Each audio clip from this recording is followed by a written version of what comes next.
Mitja Jeras, Želva, upravnik. Ja, invalidsko podjetje. Ta gospod Mitja Jeras je delal v Želvi tedaj, ko je pač padlo drevo, ki je bilo trhlo in so imeli že na sestanku na Ragovski 21, kjer so tudi oni upravniki, da ga je treba odstraniti, pa ga niso odstranili. Jaz sem parkiral pod tem drevesom, ker niti nisem vedel, da je tako trhlo. Avto in veter je pač odlomil zgornje veje in mi je polomil havbo, oziroma, ko se reče havbo, pokrov, motorja, potem blatnik, celotno, ko se reče, vetrobransko steklo in pa tudi špego oziroma vzvratno ogledalo.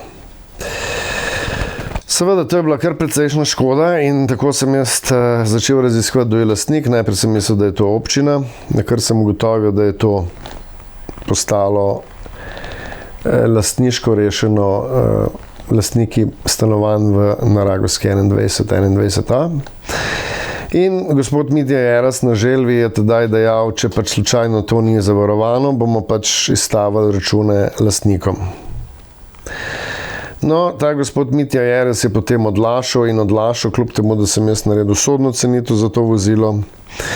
Toliko časa je odlašal ali pa postavljal stvari v predal, več kot očitno, da je potem zapustil to Želvo. In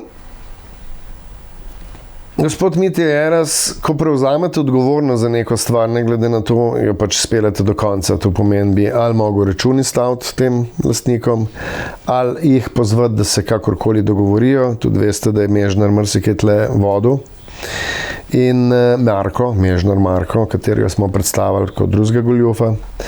In žal, tako se pač ne dela. Torej, jasno je, da ste goljuf Slovenije oziroma, da ste brez integritete.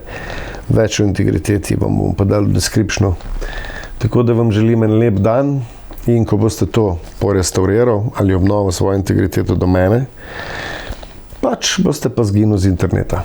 Do takrat pa vas prav lepo pozdravljam, kjerkoli že delate. God Franci.